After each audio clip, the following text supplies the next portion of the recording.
सर्वेषां रोगाणां निदानं कुपितं बलाः तत्प्रकोपस्य तत्प्रोक्तम विविधाहित सेवनम। आयुर्वेद कहता है कि सभी रोगों का जो मूल कारण है वो आंतों में या शरीर में विजातीय द्रव्यों का इकट्ठा होना, जिसे आजकल कब्ज के नाम से जाना जाता है। आयुर्वेद में विबंध कहा गया है और इसी को हम विष्टब्धा जीर्ण कहते हैं। एक बहुत अच्छा सिद्धांत है कि जब पचेगा तो निकलेगा। पाचन शक्ति कमज़ोर हो जाने के कारण से आंतों की जो गति है वो कमज़ोर हो जाती है। वायु प्रकोप के कारण से जो विषमाग्नि हो जाती है, इसके कारण से भी विष्टब्धा जीर्ण हो जाता है। आंतों की गति ठीक नहीं होती, आंतों की क्रिया ठीक नहीं होती, जिससे कॉन्स्टिपेशन होता रहता है। एक तो सामान्य कॉन्स्टिपेशन होता है, कब्ज होता है, एक बहुत ही जटिल हो जाता है। ऐसे ही हमारे साथ हैं अरुण मिश्रा जी, ये पिताजी का नाम इनका रमाशंकर मिश्रा जी, ये रामनगर चित्रकूट से है ना जी? रामनगर जी, ये चित्रकूट वाला जी, यही राम। ये हमारे यहाँ आए मार्च 2025 में आए थे आप पहली बार जी तो लगातार चलता रहा क्या तब से? जी, अच्छा, मार्च नहीं, अप्रैल 6 अप्रैल हाँ, को आए। 6 अप्रैल 2025 को आए थे। तो इनको खूनी बवासीर था, पस भी आता था, गैस पास नहीं हो रही थी और गुदा मार्ग में अंदर तक दर्द होता था। कोई दवा खाते तब जो है पेट साफ होता था, कभी कभी पतले दस्ते भी आते थे। ये तो लक्षण होते हैं बवासीर होने पर, प्रायः अधिकांश हो जाते हैं। इसके बाद ये एक ही माह चिकित्सा की आपने? जी, एक माह। हाँ, केवल एक माह चिकित्सा की। 6 तारीख को आए और 25 तारीख को लास्ट चिकित्सा लिया इन्होंने जी। और फिर ये कहीं दूसरी जगह चले गए। कहीं कहाँ चले गए थे फिर? प्रयागराज में है पाइल्स हॉस्पिटल। Piles hospital. तो वहाँ क्या हुआ?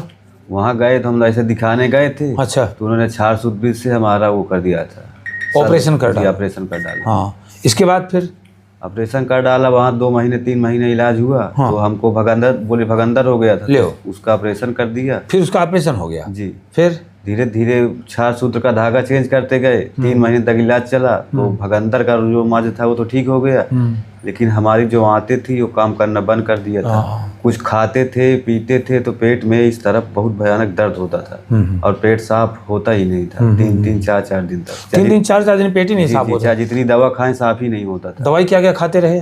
दवाई वही ईसाबगोल की गोली वगैरह जो पेट साफ करने की आती है, वही सब दवा खाते। नहीं, वो क्या है, ये एक बहुत बड़ा तरीका खराब है।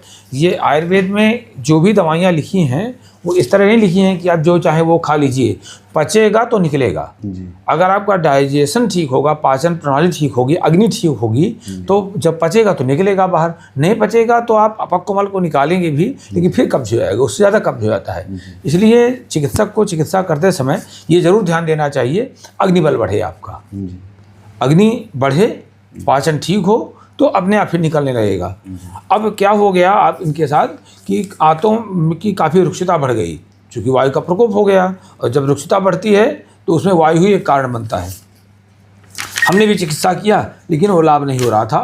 फिर 5 सितंबर को ये आए थे दोबारा में, तो 12 सितंबर को भी तक लाभ नहीं हुआ। तो हमने इनको सलाह दे दिया कि भाई आप पंचकर्म के लिए आप प्रवेश भर्ती हो जाइए। ये परेशान थे ही। अब उस समय इनको 4-4 दिन पेट नहीं साफ होता था, कठोर मल होता था, पेट में भयंकर दर्द होता था और राइट साइड में और दर्द होता था। तो हमने इनको पंचकर्म के लिए भर्ती करके और स्नेहपान कराना शुरू किया। ठीक है ना, यही है ना? जी जी। और स्नेहपान से इनको चमत्कारिक लाभ हुआ। कौन सा घृतपान कराया गया था आपको? इंदुकांत घृत। इंदुकांत से स्नेहन कराया गया। पहले 10 ग्राम दिया गया, फिर 10, फिर 20, 40, 80, 160, 200 तक आप पचा ले गए। और 200 के बाद फिर मल निकला। जी जी। फिर मल निकलना शुरू हुआ और इसके बाद इनको डिस्चार्ज कर दिया। कितने दिन भर्ती रहते हैं आप यहाँ? 17 दिन। अच्छा, चिकित्सा में 2-3 चीज़ें बहुत आवश्यक है। एक तो धैर्य बहुत आवश्यक है, विवेक बहुत आवश्यक है, तीसरा नंबर आत्मबल। आजकल लोग आत्मबल खो चुके हैं, आत्मविश्वास खो चुके हैं, आत्मिक रूप से बहुत कमज़ोर हो गए हैं। इससे तुरंत भटकते रहते हैं, जल्दी लाभ कहीं लाभ होता कुछ नहीं है। लेकिन अगर आत्मबल मजबूत है तो आप बड़े से बड़े रोगों पर विजय प्राप्त कर सकते हैं। 17 दिन इनको रखना पड़ा, जबकि हमने पहले 7 दिन लिखा था और आज अभी ये फॉलोअप में आए हुए हैं। अब बता रहे हैं कि बढ़िया आराम से पेट साफ हो जाता है, कब्ज की समस्या नहीं है आपको। ये कब्ज की समस्या है, लेकिन खाना आप हमेशा चबा चबा करके लें। जी। आप इस सीजन में देखिए सलाद की बड़ी विडम्बना है। सलाद कुछ तो मैं देख रहा हूँ कि अस्पताल वाले को सलाद खिलाते हैं, तो आयुर्वेद में कुछ ऐसा प्रचलन चल गया है। कुछ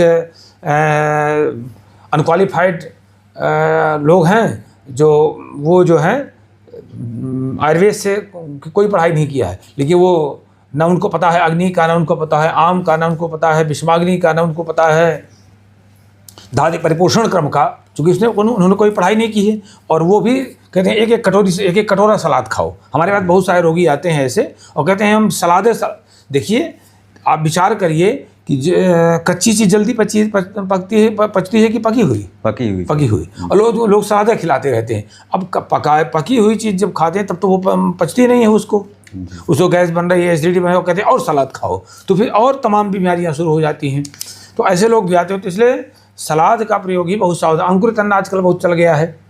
अब कभी आप माइक्रोस्कोप से देखें कि जिसको स्प्राउट नाम देते हैं उसमें देखिए आप कितने बैक्टीरिया ई कोलाई तक पाया जाता है। अमेरिका तक में रोग लग चुकी है इसमें, लेकिन वो खिलाते रहते हैं। उनको कुछ पता ही नहीं है, क्योंकि आयुर्वेद की पढ़ाई उन्होंने की ही नहीं है, ना उनके पास कोई क्वालिफिकेशन है। 4 डॉक्टर अपने पास रख लिए और अपना हो गए प्रचार के लिए। तो प्रचार करने का तरीका उनके पास वो काफ़ी अच्छा होता है।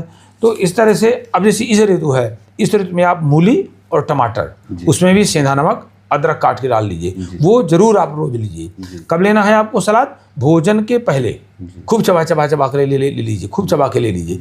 वो आपके अग्नि को प्रबल करेगा, आंतों को सक्रिय करेगा। उस समय आप लीजिए इस सीजन में। लेकिन जैसे ही बसंत ऋतु आए आप जो है उसको बंद कर दीजिए। हमारे पुराने लोग भी मूली के समय में मूली खाते थे। यानी भोजन की एक परिभाषा है सीजनल, रीजनल और इकोनॉमिकल। जो जिसका सीजन हो, भगवान ने, प्रकृति ने इसीलिए उसको उस ऋतु में पैदा की है। आजकल लोग जो है बरसात में भी मैं देखता रहता हूँ पत्तेदार सब्जियाँ खाते हैं, जबकि बिल्कुल छूना नहीं चाहिए। समस्त रोग जो है शाकों में निवास करते हैं, ऐसा शास्त्र में आया हुआ है। सर्वे रोगा शाके वसंती। तो आप इस सीजन में आप सलाद ले सकते हैं। अब बाकी समस्या तो आप कहें ये भी ठीक हो जाएगी। जी। तो और आप क्या कहना चाहते हैं आयुर्वेद के लिए? लेकिन आयुर्वेद ठीक ढंग से हो, सही जगह हो। क्या कहें? हम यही कहना चाहते हैं कि जो आयुर्वेद का ये हॉस्पिटल है, आयुष ग्राम चिकित्सालय, इसको सरकार से हम यही अनुरोध करना चाहते हैं कि हर जगह हो। और धीरे धीरे ये आयुर्वेद जो है, लोग कहते हैं धीरे धीरे काम करता है, लेकिन आयुर्वेद धीरे धीरे नहीं काम करता, तुरंत प्रभाव काम करता है, तत्काल प्रभाव से। मुझको यहाँ पे बीपी की समस्या अचानक हो गई थी और एक दवा दी है कि तुरंत मुझको फ़ायदा हुआ उससे। तो लोग जो कहते हैं कि आयुर्वेद धीरे धीरे काम करता है, तो ये गलत है। आयुर्वेद धीरे धीरे काम नहीं करता है।